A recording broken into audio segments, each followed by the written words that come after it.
Morning student. आज हम अपना टॉपिक पेज नंबर 15 से आगे कंटिन्यू करेंगे। आज के टॉपिक में हम बताया कि हमें जो मछली सुखाने के लिए कितने नमक की ज़रूरत पड़ेगी, कितनी क्वांटिटी की। तो जैसे यहाँ पे दिया हुआ है कि हर महीने 6 किलोग्राम मछली के लिए 1500 किलोग्राम नमक की ज़रूरत पड़ेगी, जबकि जो नमक का रेट है वो 1 किलोग्राम नमक है वो हमें 2 रुपये में मिलता है। तो यहाँ पे वो क्या कह रहा है, 6 किलोग्राम मछली के लिए 1500 किलोग्राम नमक। इट मीन्स ये जो नमक है वो मछली का 1/4 हमें चाहिए होगा उसको सुखाने के लिए।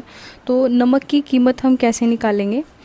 1500 रुपये, हमें 1500 किलोग्राम नमक चाहिए 6000 किलोग्राम मछली के लिए।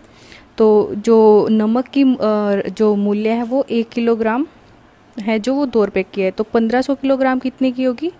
3000 रुपये की। ठीक। सेकंड क्वेश्चन है कि पैकिंग, इन्होंने बताया हुआ है कि पैकिंग और बस का किराया कितना है, वो है 3000 रुपये। तो इस तरीके से मछलियों को सुखाने और बेचने का जो मासिक खर्चा हमें वो बताना है। ठीक है। तो हमें पता है कि पिछले जो क्वेश्चन से हमें पता था कि 1 किलोग्राम ताज़ी मछली का जो मूल्य होता है वो 15 रुपये होता है, और यहाँ पे हमें कितनी मछलियाँ दी गई हैं? 6000 किलोग्राम। तो इनका मूल्य कितना होगा? 15 को जब हम 6 से मल्टीप्लाई करेंगे, गुना करेंगे, तो हमारे पास 90 आता है, और ये बाकी की जो बची हुई 3 जीरो हम पीछे एज इट इज़ लगाएंगे। तो 6000 को जब हमने 15 से गुना किया तो हमारे पास कितने मूल्य आया? 90,000 रुपये। ठीक है, ये 6000 किलोग्राम मछली का मूल्य है। अब इसमें कुल खर्चा कितना आया हमें ये पता लगाना है। तो हमें पता है हमें क्या क्या चाहिए होगा इसके लिए। कुल खर्चे में हमें एक तो हमें जो ताज़ी मछली है उसका मूल्य चाहिए। अगर हम उसमें पैकिंग और बस का किराया जमा कर दें और जो नमक का मूल्य है हम उसमें जमा कर दें, तो हमारे पास जो कुल खर्चा होगा वो आ जाएगा। तो क्या है, ताज़ी मछली का मूल्य हमने यहाँ से निकाला था जो कि 90,000 रुपये है। 3000 रुपये बस का किराया और पैकिंग का, और नमक का मूल्य क्या है जो हमें चाहिए होगा? 1500 किलोग्राम नमक का मूल्य आया था हमारा 3000 रुपये। ठीक है। तो टोटल जब हम इन तीनों को जमा करेंगे तो हमारे पास जो संख्या आएगी जमा करने के बाद वो हमारे पास कितना खर्चा आएगा? 96,000 रुपये। ठीक है, जो एक मासिक खर्च होगा मछलियों को सुखाने और उनको बेचने का। ठीक। अब जो नेक्स्ट क्वेश्चन की तरफ चलते हैं हमें पता है जब मछली सूख जाती है तो वो अपने वजन की 1/3 रह जाती है, जो हमने पिछले पेज में जो हमने टॉपिक करा था डिस्कस उसमें ये बताया गया था। तो यहाँ हमारे पास कितनी मछलियाँ?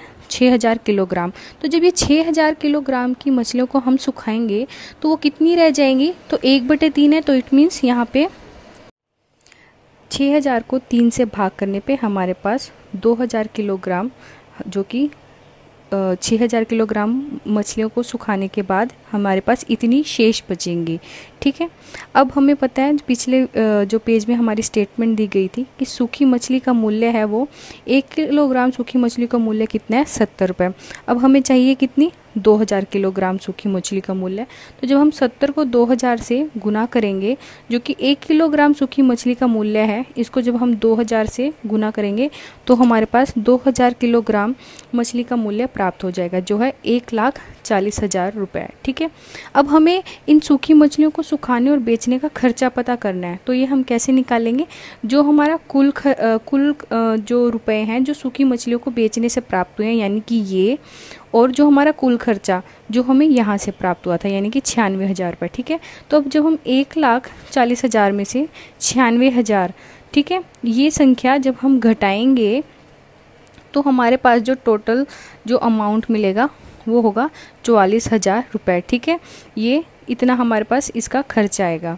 ठीक है। तो ये हमारी जो बुक में एक स्टेटमेंट में दिया भी हुआ है, जो फाजिला है उसने अनुमान लगाया था कि हमारे पास इतने पैसे जो अनुमानित उसने खर्चा बताया था वो अगर हमारा मैच करता है, हमारा भी इतना आता है, तो हमारा उत्तर इट मीन्स सही है। ठीक है।